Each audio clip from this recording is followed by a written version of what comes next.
शेष सब पराया है। शेष कितना ही अपना लगे, पराया है।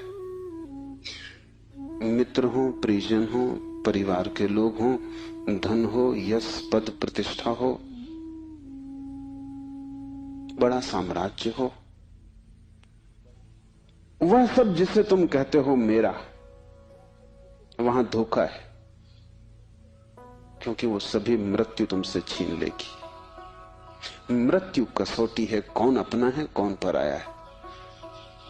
मृत्यु जिससे तुम्हें अलग कर दे वो पराया था, और मृत्यु तुम्हें जिससे अलग न कर पाए वो अपना था। आत्मा का अर्थ है जो अपना है। लेकिन जैसे ही हम सोचते हैं अपना, वैसा ही दूसरा प्रवेश कर जाता है। अपने का मतलब ही होता है कोई दूसरा जो अपना है। तुम्हें यह ख्याल ही नहीं आता कि तुम्हारे अतिरिक्त तुम्हारा अपना कोई भी नहीं, हो भी नहीं सकता है। और जितनी देर तुम भटके रहोगे इस धारा में कि कोई दूसरा अपना है, उतने दिन व्यर्थ गए, उतना जीवन अकारण बीता। उतना समय तुमने सपने देखे, उतने समय में तुम जाग सकते थे, मोक्ष तुम्हारा होता, तुमने कचरा इकट्ठा किया।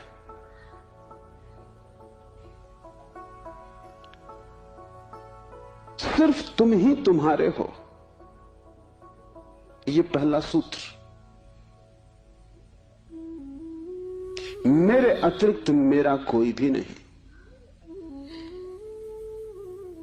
ये बड़ा क्रांतिकारी सूत्र है, बड़ा समाज विरोधी। क्योंकि समाज जीता इसी आधार पर है कि दूसरे अपने हैं, जाति के लोग अपने हैं, देश के लोग अपने हैं। मेरा देश, मेरी जाति, मेरा धर्म, मेरा परिवार, मेरे का सारा खेल। समाज जीता है मेरी की धारणा पर। इसलिए धर्म समाज विरोधी तत्व है। धर्म समाज से छुटकारा है, दूसरे से छुटकारा है। और धर्म कहता है कि तुम्हारे अतिरिक्त तुम्हारा और कोई भी नहीं। ऊपर से देखने पर बड़ा स्वार्थी वचन मालूम पड़ेगा, क्योंकि ये तो ये बात हुई कि बस हम ही अपने हैं, तो तत्क्षण हमें लगता है ये तो स्वार्थ की बात है। ये स्वार्थ की बात नहीं। अगर ये तुम्हें ख्याल में आ जाए तो ही तुम्हारे जीवन में परार्थ और परमार्थ पैदा होगा। क्योंकि जो अभी आत्मा के भाव से ही नहीं भरा है, उसके जीवन में कोई परार्थ और कोई परमार्थ नहीं हो सकता। तुम कहते हो दूसरों को मेरा, लेकिन मेरा कह के तुम करते क्या हो? मेरा कह के तुम उन्हें चूसते हो। मेरा तुम्हारा शोषण का हिस्सा है, फैलाव है। जिसको भी तुम मेरा कहते हो, तुम उसे गुलाम बनाते हो, तुम उसे अपने परिग्रह में परिवर्तित कर देते हो। मेरी पत्नी, मेरा पति, मेरा बेटा, मेरा पिता, तुम करते क्या हो? इस मेरे के पीछे, इस मेरे के पर्दे के पीछे तुम्हारे संबंध का मूल आधार क्या है? तुम चूसते हो, तुम शोषण करते हो, तुम दूसरे का उपयोग करते हो।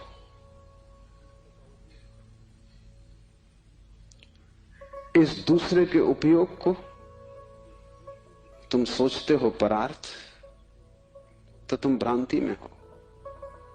एक सम्राट बूढ़ा हुआ, उसके 3 बेटे थे और वो बड़ी चिंता में था किसको राज्य दे। तीनों ही योग्य और कुशल थे, तीनों ही समान गुणधर्मा थे, इसलिए बड़ी कठिनाई हुई। उसने एक दिन तीनों बेटों को बुलाया और कहा कि पिछले पूरे वर्ष में तुमने जो भी कृत्य महानतम किया हो, एक कृत्य जो पूरे वर्ष में महानतम हो, वो तुम मुझे कहो। बड़े बेटे ने कहा,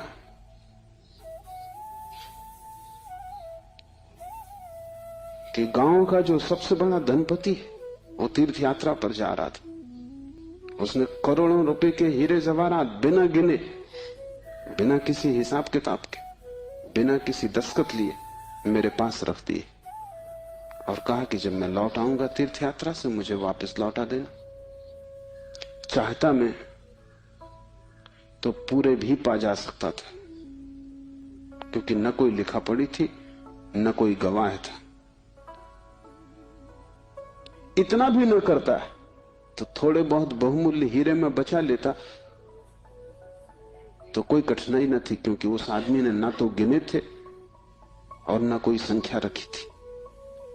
लेकिन मैंने सब जैसी की जैसी थैली वापस लौटा दी। पिता ने कहा तुमने भला किया,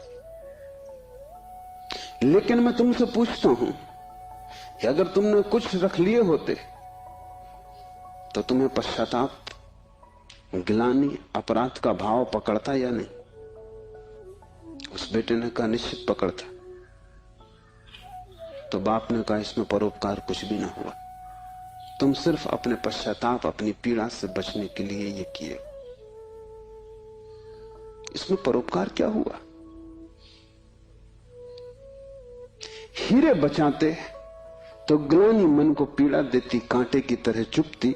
उस कांटे से बचने के लिए तुमने हीरे वापस दिए। काम तुमने अच्छा किया, ठीक है, लेकिन परोपकार कुछ भी ना हुआ। उपकार तुमने अपना ही किया है। दूसरा बेटा थोड़ी चिंता में पड़ा और उसने कहा कि मैं राह के किनारे से गुजरता था और झील में सांझ के वक्त, जबकि वहां कोई भी न था, एक आदमी डूबने लगा। चाहता तो मैं अपने रास्ते चला जाता, सुना अनसुना कर देता, लेकिन मैंने तत्क्षण छलांग मारी, अपने जीवन को खतरे में डाला और उस आदमी को बाहर निकाला। बाप ने कहा तुमने ठीक किया, लेकिन अगर तुम चले जाते और ना निकालते तो क्या उस आदमी की मृत्यु सदा तुम्हारा पीछा न करती? तुम अनसुनी कर देते ऊपर से, लेकिन भीतर तो तुम सुन चुके थे उसकी चीत्कार आवाज कि बचाओ। क्या सदा सदा के लिए उसका प्रेत तुम्हारा पीछा न करता? उसी भय से तुमने छलांग लगाई, अपने जान को खतरे में डाला, लेकिन परोपकार तुमने कुछ किया हो इस भ्रांति में पड़ने का कोई कारण नहीं। तीसरे बेटे ने कहा कि मैं गुजरता था जंगल से और एक पहाड़ की कगार पर मैंने एक आदमी को सोया हुआ देखा, जो कि नींद में अगर एक भी करवट ले तो सदा के लिए समाप्त हो जाएगा, क्योंकि दूसरी तरफ महान खड्ड था। मैं उस आदमी के पास पहुंचा और जब मैंने देखा कि वो कौन है तो वो मेरा जानी दुश्मन था।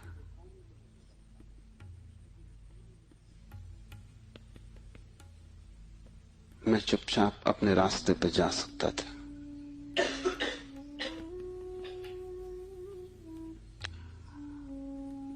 या अगर मैं अपने घोड़े पर सवार उसके पास से भी गुजरता तो मेरे बिना कुछ किए शायद सिर्फ मेरे गुजरने के कारण वो करवट लेता और खड्ड में गिर जाता।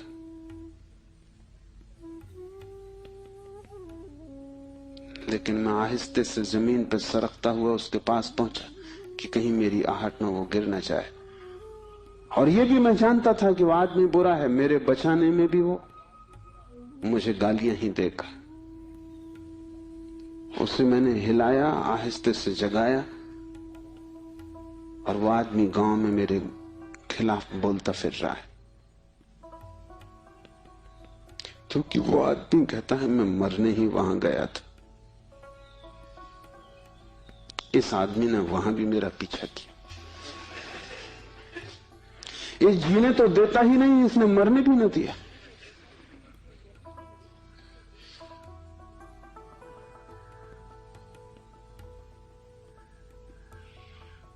पिता ने कहा तुम दोस्त से बेहतर हो, लेकिन परोपकार ये भी नहीं।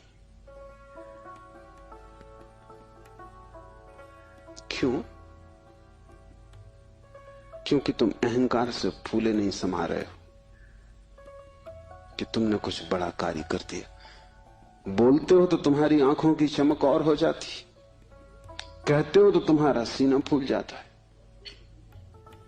और जिस कृत्य से अहंकार निर्मित होता हो वो परोपकार न रहा। बड़े सूक्ष्म मार्ग से तुमने अपने अहंकार को उससे भर लिया। तुम सोच रहे हो तुम बड़े धार्मिक को परोपकारी हो, तुम इन दो से बेहतर हो। लेकिन मुझे राज्य के मालिक के लिए किसी तीसरे की ही तलाश, चौथे की ही तलाश करनी पड़ेगी। जब तुम परोपकार करते हो तब तुम कर नहीं सकते, क्योंकि जिसे अपना ही पता नहीं है वो परोपकार करेगा कैसे।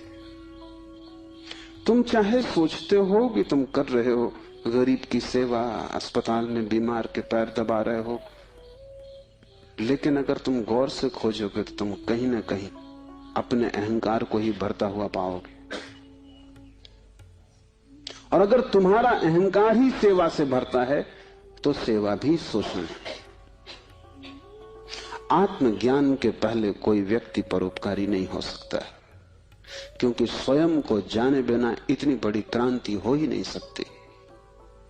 मैंने सुना है कि मुल्ला नसरुद्दीन की पत्नी उससे झगड़ रही और कह रही थी कि मामला क्या है, एक दफा साफ हो जाना चाहिए।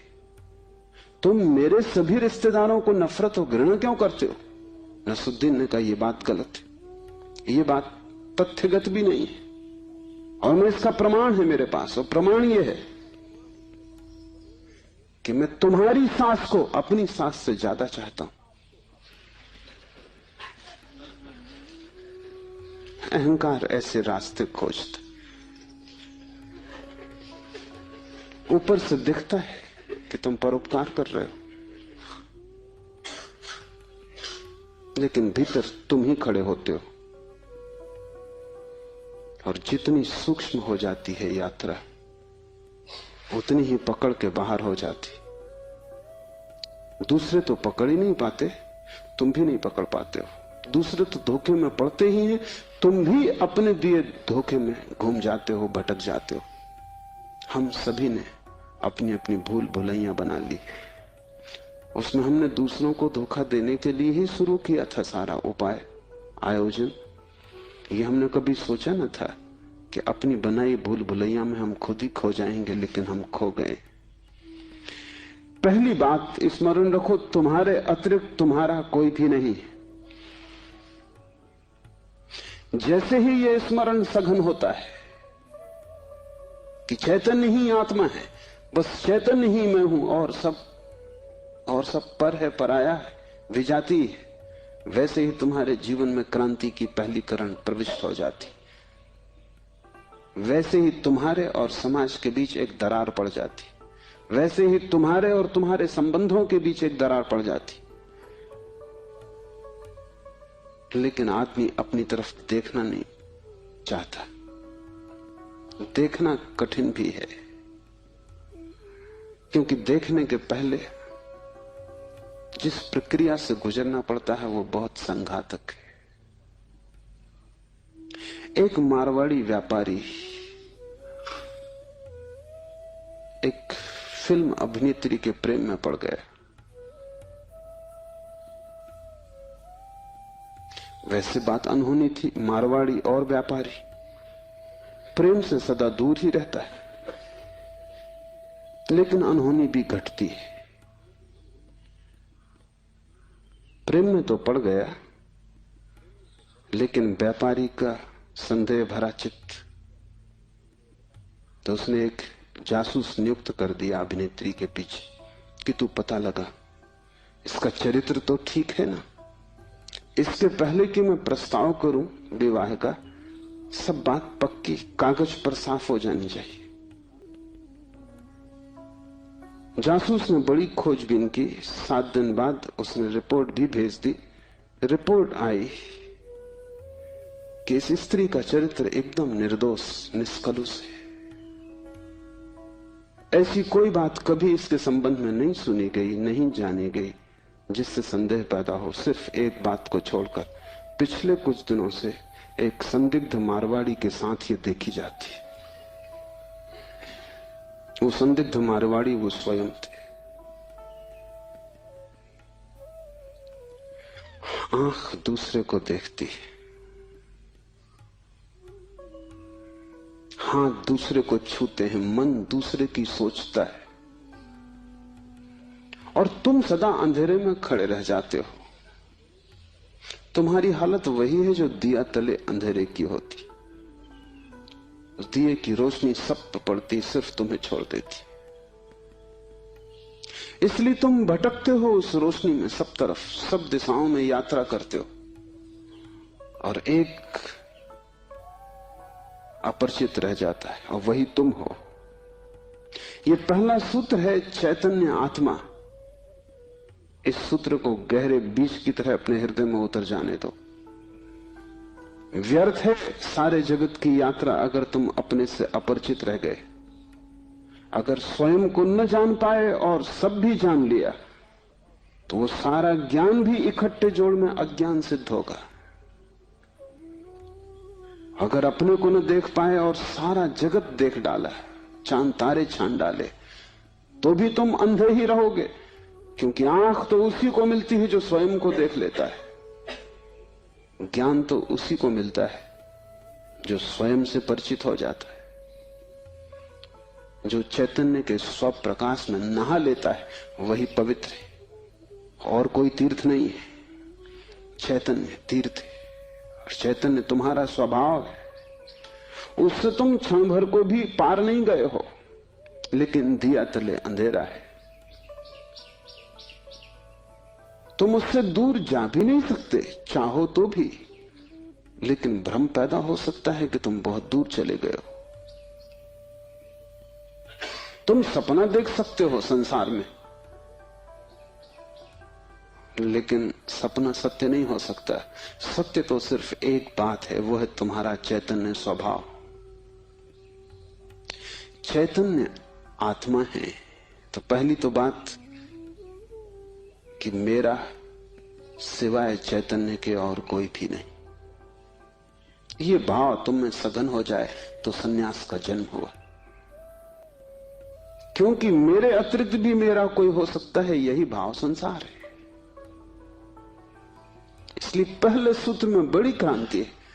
पहली चिंगारी शिव फेंकते हैं तुम्हारी तरफ, और वो ये है कि तुम जान लो कि तुम ही बस तुम्हारे हो, बाकी कोई तुम्हारा नहीं। इससे बड़ा विषाद मन को पकड़ेगा, क्योंकि तुमने दूसरों के साथ बड़े संबंध बना रखे, बड़े सपने संजो रखे, दूसरों के साथ तुम्हारी बड़ी आशाएं जुड़ी हैं। मां देख रही है कि बेटा बड़ा होगा, बड़ी आशाएं जुड़ी हैं। बाप देख रहा है कि बेटा बड़ा होगा, बड़ी आशाएं जुड़ी हैं। और इन सारी आशाओं में तुम अपने को खो रहे हो। यही तुम्हारे पिता भी इन्हीं आशाओं को कर करके समाप्त हुए तुम्हारे लिए। तुमसे क्या उन्हें मिला? यही आशाएं कर करके तुम समाप्त हो जाओगे, तुम्हारे बेटे से तुम्हें कुछ मिलेगा ना। और तुम्हारा बेटा भी यही मूर्खता जारी रखेगा, वो अपने बेटों से आशाएं करेगा। नहीं, अपनी तरफ देखो, न तो पीछे न आगे, कोई भी तुम्हारा नहीं। कोई बेटा तुम्हें नहीं भर सकेगा, कोई संबंध तुम्हारी आत्मा नहीं बन सकता। तुम्हारे अतिरिक्त तुम्हारा कोई मित्र नहीं। लेकिन तब बड़ा डर लगता है, क्योंकि लगता है कि तुम अकेले हो गए। और आदमी इतना भयभीत है कि गली से गुजरता है अकेले में तो भी जोर से गीत गाने लगता है। अपनी ही आवाज सुन के लगता है कि अकेला नहीं। तुम अपनी ही आवाज सुन रहे हो। बाप जब बेटे में अपने सपने रचा रहा है तो बेटे की कोई सहमति नहीं है। ये बाप खुद ही अकेले में सीटी बजा रहा है। इसलिए दुखी होगा कल, क्योंकि इसने जिंदगी भर सपने रचाए और ये सोचता है कि बेटा भी यही सपने देख रहा है। ये गलती में, बेटा अपने सपने देखेगा, तुम अपने सपने देख रहे हो। तुम्हारे बाप ने अपने सपने देखे थे, ये कहीं मिलते नहीं। हर बाप दुखी मरता है। क्या कारण होगा? क्योंकि जो जो सपने वो बांधता है वो सभी सपने बिखर जाते हैं। हर आदमी अपने सपने देखने को यहां है, तुम्हारे सपने देखने को नहीं। और तुम्हें अगर चाहिए कि एक आत्म स्थिति उपलब्ध हो जाए, एक तृप्ति मिले, तो तुम सपने किसी और के साथ मत बांधना, अन्यथा तुम भटकोगे। संसार का इतना ही अर्थ है कि तुमने अपने सपनों की नाव दूसरों के साथ बांध रखी। संन्यास का अर्थ है कि तुम जाग गए और तुमने एक बात स्वीकार कर ली, कितनी ही कष्टकर हो, कितनी ही दुखपूर्ण मालूम पड़े प्रथम, और कितना ही संघातक पीड़ा अनुभव हो, कि तुम अकेले हो। सब संग साथ झूठा है। इसका यह अर्थ नहीं कि तुम भाग जाओ हिमालय, क्योंकि जो हिमालय की तरफ भाग रहा है उसे अभी संग साथ सार्थक है, झूठा नहीं हुआ। क्योंकि जो चीज झूठ हो गई उससे भागने में भी कोई सार्थकता नहीं। कोई भी सुबह जाग के भागता तो नहीं कि सपना झूठा है, भागूं इस घर से। सपना झूठा हो गया, बात खत्म हो गई, उसमें भागना क्या है। लेकिन एक आदमी है जो भाग रहा है पत्नी से, बच्चों से, इसका भागना बताता है। इसने सुन लिया होगा कि सपना झूठा है, लेकिन अभी इसे खुद पता नहीं चला। कल तक ये पत्नी की तरफ भागता था, पत्नी की तरफ पीठ करके भागता है, लेकिन दोनों ही अर्थों में पत्नी सार्थक थी।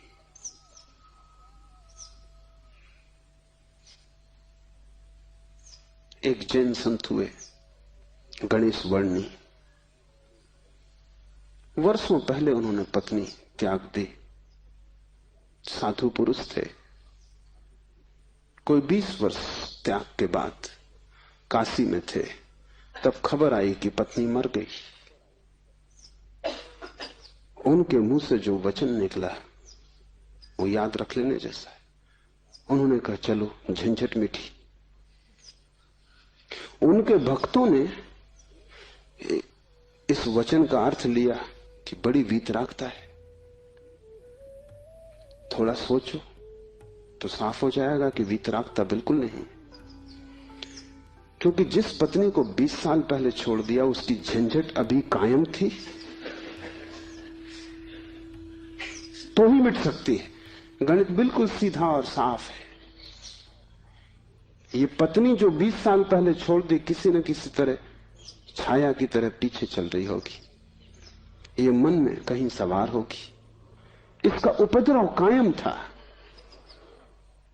20 साल भी इसके उपद्रव को मिटा नहीं पाए थे छोड़ने के बाद। ये मन सतत सोचता रहा होगा, पक्ष में विपक्ष में।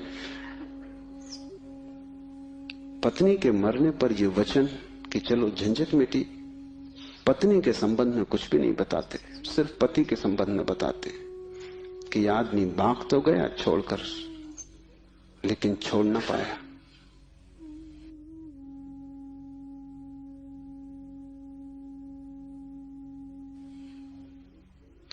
और गणेश वर्णी साधु पुरुष थे, इसलिए थोड़ा सोच लेना, साधु पुरुष भी बड़ी भ्रांति में रह सकते। उनके चरित्र में, आचरण में कोई भूल चूक न थी। वे मर्यादा के पुरुष थे, ठीक ठीक नियम से चलते थे। वहां कोई जरा भी दरार नहीं पा सकता, जरा त्रुटि नहीं पा सकता। सब आचरण ठीक था, साधुता पूरी थी। फिर भी भीतर कोई बात चूक गई। हिमालय पहुंच गए, झंझट सांस चली गई। फिर दूसरी बात भी समझ लेने जैसी है, और वो ये कि अगर पत्नी के मरने पर पहला ख्याल ही आया कि झंझट मिटी, तो कहीं जाने अनजाने अचेतन में पत्नी की मृत्यु की आकांक्षा भी छिपी रही होगी। वो जरा गहरा किसी तल पर पत्नी मिट जाए, न हो, समाप्त हो जाए, ये तो हिंसा हो गई। लेकिन एक एक वचन भी अकारण नहीं आता, आसमान से नहीं आता। एक एक वचन भी भीतर से आता। और ऐसे क्षणों में जबकि पत्नी मर गई इसकी खबर आई हो, तुम ठीक ठीक अपने रोजमर्रा के व्यवसायी होश में नहीं होते, तब तुमसे जो बात निकलती है वो ज्यादा सही होती। घंटे भर बाद तुम्हें मौका मिल जाएगा, तुम खुद ही सोच समझ के लीप पोता कर लोगे, तुम फिर जो कहोगे वो बात झूठी हो जाएगी। लेकिन तत्क्षण उस क्षण में वर्णी चूक गए। वो जो 20 साल से उन्होंने चारों तरफ साधुता का व्यवस्था कर रखी थी, उस क्षण में भूल गए। जब वर्णी को ऐसा घट सकता है तो तुम्हें तो सहज ही घट सकता है। भागने से कुछ भी ना होगा, भागकर कोई भी कभी भाग नहीं पाया। लेकिन भक्त इसको न देख पाएंगे। उन्होंने तो वर्णी की कथा में इसको बड़े बहुमूल्य वचन की तरह संग्रहित किया है, ये सोच के कि देखो आदमी कैसा वितराग है। तुम्हें पता भी नहीं हो सकता कि वितरागता क्या है। तुम राग में जीते हो, तुम्हें विराग समझ में आता है, तुमसे जो विपरीत है वो समझ में आता है। तुम जानते हो कि तुम पत्नी को छोड़ के नहीं जा सकते, और ये आदमी छोड़ के चला गया, ये आदमी तुमसे बड़ा है, ये तुमसे विपरीत है, लेकिन तुमसे भिन्न नहीं। तुम पैर के बल खड़े हो, यह आदमी सिर के बल खड़ा है, लेकिन तुम्हारे मन में और इसके मन में रत्ती भर भी फर्क नहीं। खोज के देखो, तुम सभी सोचते हो कि पत्नी झंझट। तुम एक आध ऐसा पति पा सकते हो जो कहे पत्नी झंझट नहीं। पत्नी के सामने मत पूछना, एकांत में अकेले। मुल्ला नसरुद्दीन ने मुझे कहा है कि मैं भी कभी सुखी था, लेकिन ये मुझे पता ही तब चला जब मैंने विवाह कर लिया, और तब फिर बहुत देर हो चुकी थी। मैं भी कभी सुखी था, ये पता मुझे तब चला जब मैंने विवाह कर लिया, लेकिन तब तक तो बहुत देर हो चुकी थी, सुख हाथ से जा चुका था। पति को गहराई में पूछो तो ऐसा पति खोजना कठिन है जिसने कई बार पत्नी की हत्या करने का विचार न किया हो। सपने न देखे हो कि मार डाला पत्नी को, सुबह उठ के वो भी कहेगा कैसा बेहुदा सपना। लेकिन अचेतन आकांक्षा है।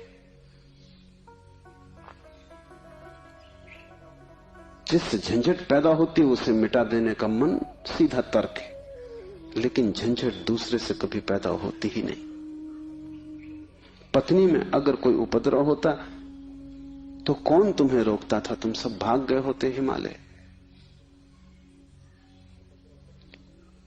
उपद्रव पत्नी में नहीं है, क्योंकि तुम हिमालय जाके फिर पत्नी खोज लोगे। उपद्रव तुम्हारे भीतर। तुम अकेले नहीं रह सकते, तुम्हें कोई दूसरा चाहिए। अकेले में तुम डरते हो, कोई दूसरा, तब तुम निश्चिंत मालूम पड़ते हो। क्यों? दूसरे की मौजूदगी से आश्वासन मिलता है। दुख में सुख में कोई साथी है, जीवन में मृत्यु में कोई साथी है। लेकिन अकेलापन स्वभाव है, और जिस व्यक्ति ने यह अनुभव कर लिया कि आत्मा ही बस मेरी है, उसने अपने अकेलेपन को अनुभव कर लिया। भागने की कोई भी जरूरत नहीं तो झंझट पीछे चली जाएगी। तुम जहां हो वहीं रहना, रत्ती भर भी बाहर कोई फर्क करने की आवश्यकता नहीं है, लेकिन भीतर तुम अकेले हो जाना। भीतर तुम कैवल्य को अनुभव करना कि मैं अकेला हूं, कोई संगी साथी नहीं। और ये तुम दोहराना मत, क्योंकि दोहराने की कोई जरूरत नहीं कि रोज सुबह बैठ के तुम दोहराओ कि मैं अकेला हूं, कोई संगी साथी नहीं। इससे कुछ भी ना होगा। ये दोहराना तो सिर्फ यही बताएगा कि तुम्हें अभी ख्याल नहीं हुआ। इसे समझना, ये तथ्य है कि तुम अकेले हो। समझने में अड़चन है, वही तपश्चर्या है। तप का अर्थ नहीं है कि तुम धूप में खड़े हो जाओ। आदमी को छोड़ के सभी पशु पक्षी धूप में खड़े, उनमें से कोई भी मोक्ष नहीं चला जा रहा है। और तप का अर्थ ये नहीं है कि तुम भूखे खड़े हो जाओ, अनशन कर लो, उपवास कर दो। क्योंकि आधी दुनिया वैसे ही भूखी मर रही है, कोई उपवास करके मोक्ष नहीं पहुंच जाता है। शरीर को गला दो जला दो, उससे कुछ हल नहीं है, वो सिर्फ आत्महिंसा है और महानतम पाप है। और सिर्फ मूढ़ उस पाप में उतरते, जिन्हें थोड़ा भी बोध है वो ऐसी नासमझियां ना करेंगे। दूसरे को भूखा मारना अगर गलत है तो खुद को भूखा मारना सही कैसे हो सकता है? दूसरे को सताना अगर हिंसा है तो खुद को सताना अहिंसा कैसे हो सकती है? सताने में हिंसा है, किसको तुम सताते हो इससे क्या फर्क पड़ता है? जो हिम्मतवर है वो दूसरे को सताते हैं, जो कमजोर है वो खुद को सताते हैं। क्योंकि दूसरे को सताने में एक खतरा है, दूसरा बदला लेगा। खुद को सताने में वो खतरा भी नहीं है, कौन बदला लेगा? कमजोर अपने को सताते हैं। तुमने कभी ख्याल किया, अगर पुरुष नाराज हो जाए तो वो पत्नी को पीटता, अगर पत्नी नाराज हो वो खुद को पीटती। ये जो पत्नी है ये साधुओं का प्रतीक है। कमजोर अपने को पीट लेता, क्या करे? ताकतवर दूसरे को पीटता है, क्योंकि उसमें खतरा तो है ही कि दूसरा क्या करेगा कौन जाने। कमजोर आत्महिंसक हो जाता है और ताकतवर परहिंसक होता है। और धार्मिक वो है जो अहिंसक, न वो दूसरे को सताता है न खुद को सताता है। सताने की बात ही व्यर्थ है। तपस्या का अर्थ है कि तुमने ये सत्य स्वीकार कर लिया कि तुम अकेले हो, कोई उपाय नहीं है संगी साथी का। तुम कितना ही चाहो, कितनी ही आंखें बंद करो, सपने देखो, तुम अकेले ही रहोगे। जन्मों जन्मों से तुमने घर बसाए, परिवार बसाए, मिटाए, लेकिन तुम अकेले ही रहे हो। तुम्हारे अकेलेपन में रत्ती भर फर्क नहीं पड़ता। जिसने ये जान लिया, स्वीकार कर लिया कि मैं अकेला हूं, उसके लिए इंगित है इस सूत्र में चैतन्य आत्मा है।